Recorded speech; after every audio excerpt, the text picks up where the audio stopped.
Hallelujah. ફરી એકવાર પ્રભુ ઈસુ ખ્રિસ્તનો બહુ જ આભાર માનું છું કે ઈશ્વર સુંદર વચન આપણી આગળ રજૂ કરે છે અને પવિત્ર આત્મા દ્વારા પ્રભુના વચનમાં પ્રભુએ મને જે બાબત બતાવી એ આજે ફરી એકવાર તમારી આગળ રજૂ કરતા પ્રભુનો આભાર માનું છું. લુકની લખેલી સુવાર્તા તેનો 19મો અધ્યાય. બાઇબલમાં લુકની લખેલી સુવાર્તા તેનો 19મો અધ્યાય અને તેની 1 થી 10 કલમ કે જ્યાં આપણે જાણીએ છીએ કે પ્રભુ ઈસુ ખ્રિસ્ત જ્યાં યરીખો શહેરમાંથી પસાર થાય છે ત્યાં તેમની જાખીદાણીની સાથે મુલાકાત થાય છે. જાખીદાણી એક ટેક્સ કલેક્ટર હતા. એમ કહે છે કે તે કર ઉઘરાવતા હતા અને તેમની મુલાકાત પ્રભુ ઈસુ ખ્રિસ્તની સાથે થાય છે. અહીંયા હું તમારી આગળ 3 બાબતો રજૂ કરવા માગું છું કે જે 3 બાબતો પવિત્ર આત્માએ મને બતાવી. પહેલી બાબત અહીંયા એવી લખવામાં આવેલી છે 7મી કલમમાં, a man who is a sinner. પ્રભુ ઈસુ ખ્રિસ્ત એના ઘરે જાય છે કે જેને જગતના લોકો એક પાપી તરીકે ઓળખતા હતા, કારણ કે જાખીદાણી ટેક્સ કલેક્ટર હતો. અને અહીંયા એવું લખવામાં આવેલું છે તે રિશ્વતથી અને ઘણી ખોટી રીતે લોકોની પાસેથી નાણાં પડાવી લેતો હતો અને જેના કારણે તેમની છાપ એમ કહે છે કે જગતની અંદર, સમાજની અંદર એક પાપી તરીકે હતી. પણ પ્રભુ ઈસુ ખ્રિસ્તનો બહુ જ આભાર, ઈશ્વર તેમના ઘરે જાય છે. પ્રભુ ઈસુ ખ્રિસ્ત તેમના ઘરે જાય છે. લોકો એમ કહે છે કે તે પાપીના ઘરે ગયા. ઇટ મીન્સ બાઇબલ બહુ સ્પષ્ટપણે જણાવે છે કે આપણે પાપી છીએ છતાં પણ ઈશ્વર આપણને પ્રેમ કરે છે. બાઇબલ બહુ જ સ્પષ્ટપણે એવું કહે છે કે સઘળાએ પાપ કર્યું છે અને સઘળા દેવના મહિમા વિશે અધૂરા છે. છતાં પણ ઈશ્વર આપણને પ્રેમ કરે છે અને આપણે પાપી હોવા છતાં પણ આપણી મુલાકાત લે છે. જો તમને એવું લાગતું હોય કે હું પાપી છું, જગતના લોકો પણ મને પાપી તરીકે જુએ છે, કોઈ મારી કદર કરતું નથી, કોઈ મને પ્રેમ કરતું નથી, પણ ઈશ્વર તમને પ્રેમ કરે છે. બાઇબલ કહે છે કે દેવે જગત પર એટલો બધો પ્રેમ કર્યો. પ્રભુ તમને પ્રેમ કરે છે. પ્રભુ આજે પણ તમને બચાવવા માટે માગે છે અને તમારી મુલાકાત લેવા માગે છે. પણ એમ કહે છે કે જાખીદાણની જેમ આપણે પ્રભુને આપણા ઘરમાં અને આપણા જીવનમાં આમંત્રણ આપે. Because God loves. ઈશ્વર તમને પ્રેમ કરે છે. તમે પાપી છો છતાં પણ પ્રભુ તમને પ્રેમ કરે છે અને આજે નવું જીવન આપવા માગે છે. આ છે પ્રભુનો પ્રતિભાવ, પ્રભુનો રિસ્પોન્સ. બીજી બાબત એ છે કે જ્યારે પ્રભુ ઈસુ ખ્રિસ્તને જાખીએ પોતાના ઘરમાં બોલાવ્યા, પ્રભુની સાથે તેની મુલાકાત થઈ, ત્યારે એમ કહે છે કે જાખીનું જીવન બદલાઈ ગયું.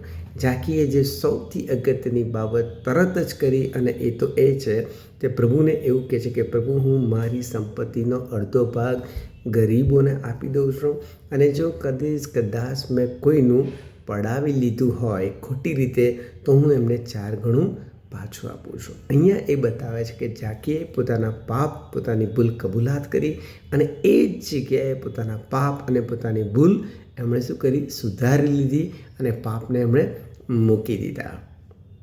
આ છે જાકીનો રિસ્પોન્સ અને પ્રતિભાવ. હું ચોક્કસપણે એવું કહીશ કે જો હજુ પણ આપણે આપણા પાપ મૂક્યા નથી, હજુ પણ આપણે પાપની સાથે રમત કરીએ છીએ, હજુ પણ જો આપણે પાપની સાથે એમ કહે છે કે વધીએ છીએ, આગળ જઈએ છીએ, તો ઈશ્વરના તારણનો અનુભવ આપણને થતો નથી. કદાચ તમે બાઇબલ વાંચતા હશો, કદાચ તમે ચર્ચમાં પણ જતા હશો, કદાચ તમે પ્રભુ ઈસુ પર વિશ્વાસ કરતા હશો, કદાચ તમે પ્રભુના સેવક હશો, કદાચ તમે પ્રભુના સેવકો તરીકે વચન પ્રગટ કરતા હશો, છતાં પણ જો તમે પાપમાં જીવન જીવી રહ્યા છો, જો હજુ પણ પાપને સાથે રાખીને તમે ફરતા હશો, તો કદી પણ તમને ઈશ્વરના તારણનો અનુભવ થશે નહીં. કારણ કે બાઇબલ બહુ સ્પષ્ટપણે એવું કહે છે 9મી કલમમાં કે આજે આ ઘરે તારણ આવ્યું છે. પ્રભુ ઈસુ ખ્રિસ્ત બહુ જ સ્પષ્ટપણે જણાવે છે કે આ ઘરે તારણ આવ્યું છે.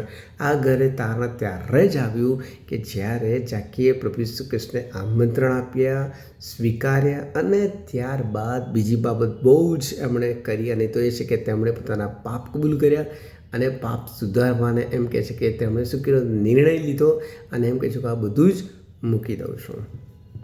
ઘણીવાર આપણે પ્રભુને સ્વીકારીએ છીએ પણ પાપને મૂકતા નથી. આપણે બેવડું જીવન જીવીએ છીએ, બેધારી જીવન જીવીએ છીએ, પાપમાં પણ જીવીએ છીએ અને પ્રભુ ઈસુ ખ્રિસ્તની સાથે ચાલવાનો, બાઇબલ વાંચન કરવાનો, પ્રાર્થના કરવાનો દાવો કરીએ છીએ અને જેના કારણે ઈશ્વરનું સાચું સાલ્વેશન, તારણનો અનુભવ આપણે આપણા જીવનમાં અને આપણા કુટુંબમાં જોતા નથી. મેં ઘણા બધા લોકોના જીવનો જોયા છે, મેં ઘણા બધા સેવકોના જીવનો જોયા છે કે આજે તેઓ સેવકો છે, આજે તેઓ પ્રભુની પાછળ ચાલનાર તરીકે ઓળખાય છે, છતાં પણ ઈશ્વરને સાચી શાંતિનો તારણનો અનુભવ તેમની પાસે નથી. કેમ?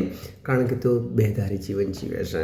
જો તમે બેધારી જીવન જીવી રહ્યા છો તો તમારે કંઈ બાબત કરવાની જરૂર છે, અને એ છે આ ઝાંખી દાણની જેમ પાપને મૂકી દેવાની જરૂર છે. જે કંઈ પણ પાપ આજે તમારા જીવનમાં છે તો એ બધા જ પાપ તમે નાખી દો, એ બધા જ પાપ તમે મૂકી દો, પ્રભુ ઈસુ ખ્રિસ્તની આગળ કબૂલ કરો. કારણ કે બાઇબલ બહુ સ્પષ્ટપણે એમ કહે છે કે ઈશ્વર પાપીને પ્રેમ કરે છે પણ પાપને સાકી લેતો નથી. તો આજે તમને એવું લાગતું કે હા, અત્યાર સુધી હજી સુધી હું પ્રભુની પાછળ તો ચાલું છું પણ પાપને પણ મારી સાથે રાખું છું અને મન ભાવ એ રીતે પાપની સાથે જીવન જીવી રહ્યો છું, વ્યસનમાં છું, પાપમાં છું, ખોટી બાબતો તરફ જઈ રહ્યો છું, તો આજે તમે તમારા પાપ કબૂલ કરો, પાપ આજથી મૂકી દો, ઈશ્વરની પાછળ ચાલો.